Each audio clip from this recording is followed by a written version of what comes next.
أعوذ بالله السميع العليم من الشيطان الرجيم. بسم الله الرحمن الرحيم. الحمد لله رب العالمين والصلاة والسلام على رسول الله وعلى آله وصحبه ومن تبعه ووالاه.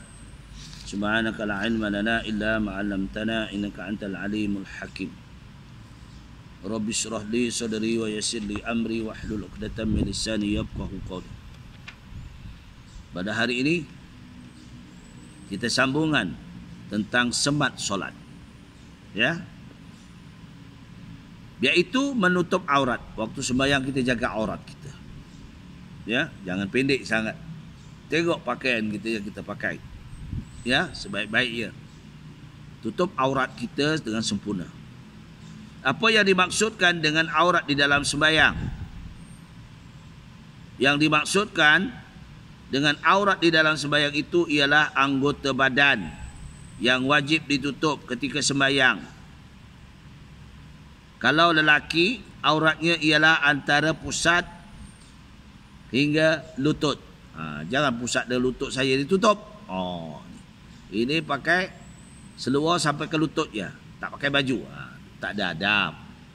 Kita nak hadap pencipta kita, Rabbul Jalil, Allah Subhanahu Wa Taala yang telah menciptakan kita.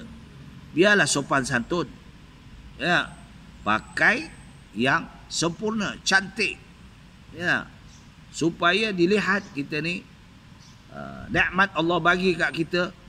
Kita gunakan yang perkara untuk menghadap Allah Taala dengan cantik-cantik. Jangan serbih saja nak menghadap pencipta.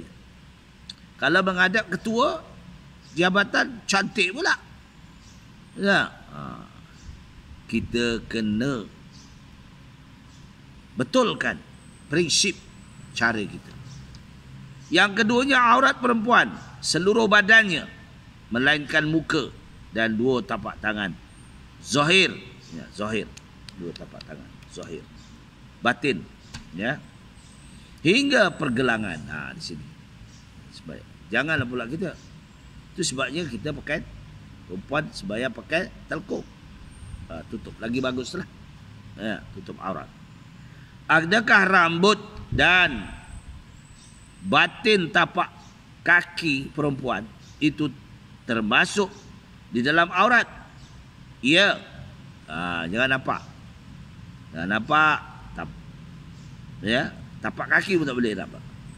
Rambut dan batin tapak kaki perempuan, iaitu tapak kaki, adalah aurat, maka wajib tutup kedua-duanya itu. Adapun menutup tapak kaki dengan bumi yang dipijak pada ketika berdiri adalah memadai. Jika sekiranya zahir tapak kaki atau tobit perempuan ketika itu rokok ataupun sujud, maka batal sembahyangnya kalau ternampak. Ya, jangan. Tutuplah pakai, ya, telkung ataupun kain sembahyang bagi perempuan.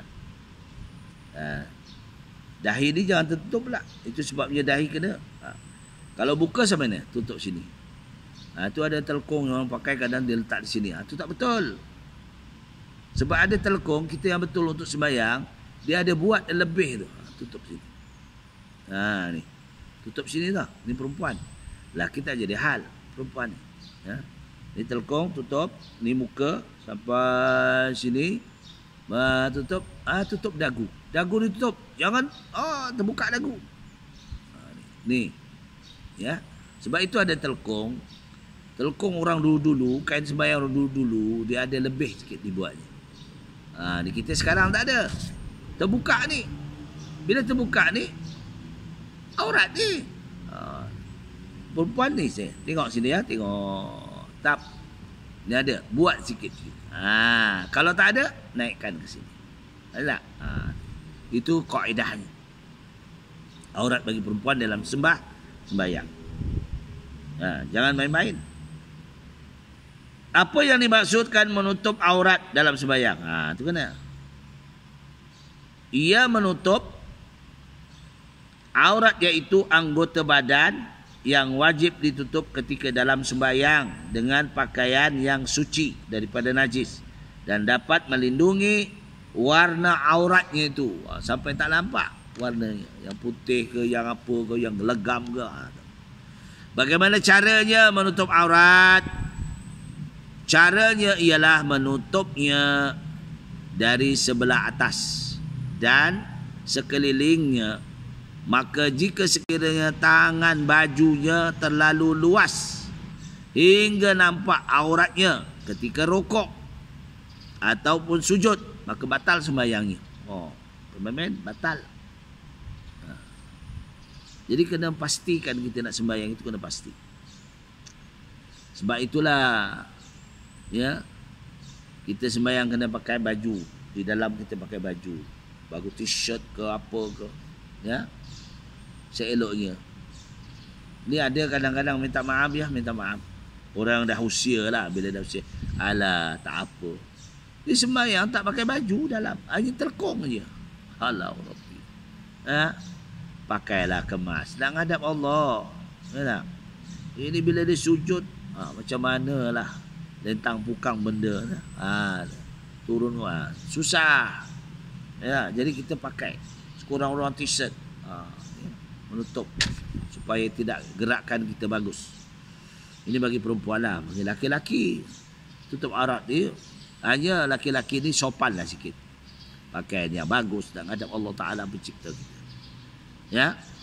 Kemudian bagaimana caranya seorang itu sembahyang jika sekiranya ia tidak dapat sesuatu yang boleh menutup auratnya sekali-kali, atau didapatinya tetapi terkena najis dan ia tidak berupaya untuk menyucinya kerana ketiadaan air, ataupun ia dikurangkan tempat najis, ya, dan apakah ada padanya hanya sehelai kain untuk dihamparkan di atas najis itu.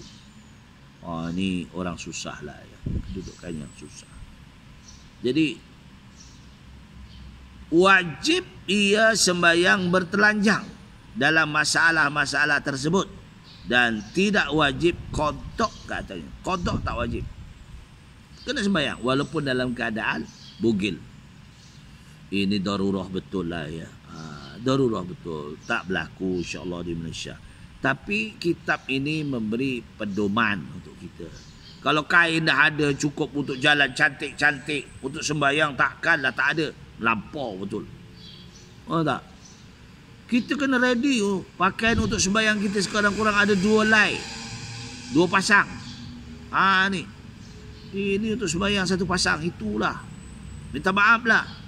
Kadang-kadang letak dalam, dilipat je dengan tikar sembahyang tu, berkulat-kulat.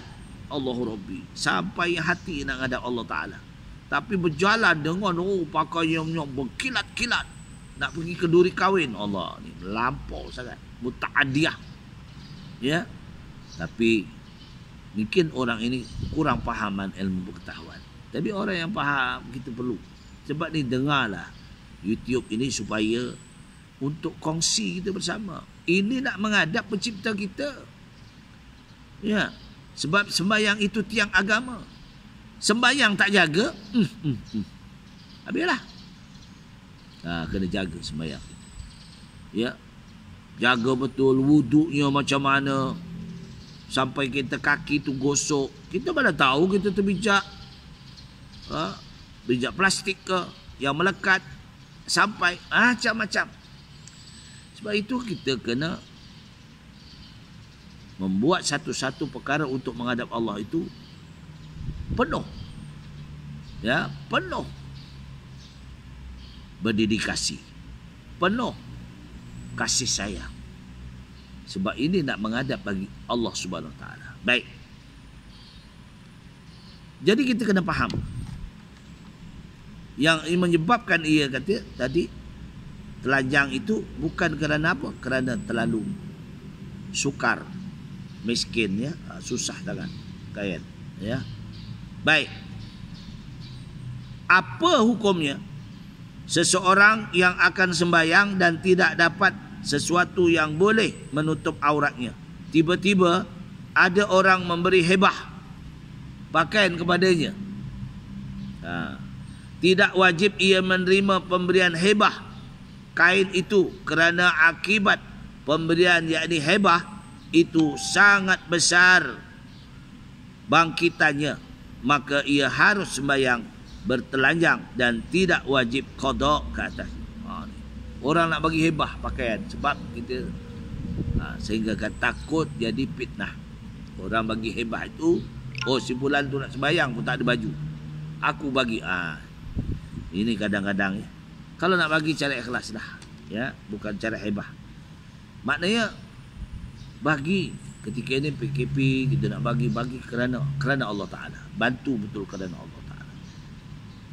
Jangan pula aku ni daripada sini. Nawaitu lillahi taala. Allah yang tahu niat kita. Apa hukumnya seorang yang akan sembahyang dan ia tidak dapat sesuatu yang boleh menutup aurat, tiba-tiba ada orang yang